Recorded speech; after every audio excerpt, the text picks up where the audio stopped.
Hello అండి, welcome to Pushpa dream kitchen. ఈరోజు అయితే చికెన్ ఫ్రై అంటే ఎంతమందికి ఇష్టం? నాకైతే చాలా ఇష్టం అండి. ఈరోజు అయితే కార్తీక మాసం అయిపోయిన first video non veg video చేస్తున్నాను. ఇప్పుడైతే మనం ఎలా చేయాలో చూసేద్దాం. ముందుగా అయితే చికెన్ పసుపు నీళ్ళలో వేసేసి కడిగి పక్కన పెట్టేసుకోవాలి. తర్వాత కడాయి పెట్టేసుకొని ఆయిల్ వేసుకోవాలి. ఆయిల్ అయితే కొద్దిగా అయితే ఎక్కువే పడుతుందండి. ఇలా ఆయిల్ వేసుకున్న తర్వాత బిర్యానీ స్పైసెస్ అన్నీ వేసుకొని తర్వాత ఆనియన్ వేసుకోవాలి. ఆనియన్ అనేది మనకి ఇలా బ్రౌన్ కలర్ గోల్డ్ కలర్ వచ్చే వరకు వేయించుకోవాలి. మీకు మాడిపోయినలా కనపడిస్తే కానీ అలా ఏం లేదండి, చాలా బ్రౌన్ కలర్లో వచ్చే వరకు వేయించుకోవాలి. ఆనియన్, పచ్చిమిర్చి, కరివేపాకు అన్నీ వేసి బాగా వేగిన తర్వాత ఇప్పుడైతే చికెన్ వేసేసుకొని ఒక 2 మినిట్స్ అయితే కలిపేసి మూత పెట్టేసుకోవాలి.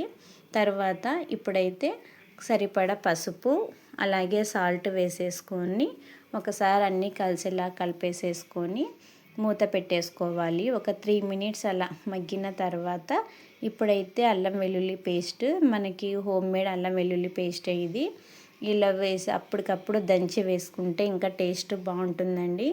అట్లానే వేయండి, చాలా బాగుంటుంది టేస్ట్ నాన్ వెజ్ ఎప్పుడైనా కానీ. ఇప్పుడైతే టమాటో కూడా వేసేసుకొని ఒకసారి అయితే అన్నీ కలిసేలాగైతే కలిపేసేసుకోవాలి. మనకి ఆయిల్లోనే మనకి బాగా మగ్గనివ్వాలండి. ఇది ఈ హై ఫ్లేమ్లోనే పెట్టి చేశాను నేనైతే ఇక్కడ మొత్తము. వీళ్ళంతా మగ్గిన తర్వాత ఇప్పుడైతే మనకి సరిపడా కారం, గరం మసాలా, చికెన్ మసాలా, కొబ్బరి పొడి అన్నీ వేసేసి ఒకసారి అయితే కలిసేలాగా కలిపేసేసుకొని ఇప్పుడైతే మనము ఈ చికెన్ని మనము లో ఫ్లేమ్లో పెట్టేసుకోవాలండి. ఒక 3 మినిట్స్ అయితే లో ఫ్లేమ్లోనే పెట్టేసుకోవాలి. మనకి ఈ చాలా బాగుంటుందండి చికెన్ ఫ్రై.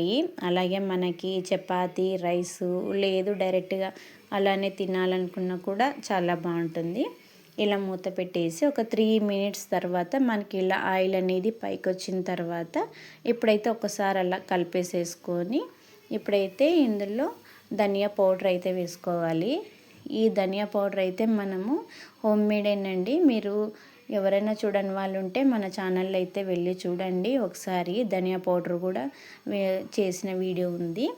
ఇప్పుడైతే కొత్తిమీర, పుదీనా వేసేసి ఒకసారి అన్నీ కలిసేలాగైతే కలిపేసేసుకోవాలి. కలిపేసేసి మూత పెట్టేసుకోవాలి ఒక 2 మినిట్స్ అలా. అంతేనండి. మీరు కావాలనుకుంటే ఇందులో ఒక చిన్న గ్లాస్తో అయితే టీ గ్లాస్తో వాటర్ అయినా వేసుకోవచ్చు. అంటే ఎక్కువ ఆయిల్లో ఫ్రై అనుకున్న వాళ్ళు, లేదనుకుంటే అలా అయినా కూడా చేసుకోవచ్చు. ఎలా అయినా సరే బాగుంటుంది. ఇప్పుడు మనకి చూసారు కదా, ఈ విధంగా అయితే మనకి రెడీ అయిపోయింది. అంతేనండి. ఈ వీడియో కనుక మీకు నచ్చినట్లయితే లైక్ చేయండి, షేర్ చేయండి, సబ్స్క్రైబ్ చేయండి ప్లీజ్.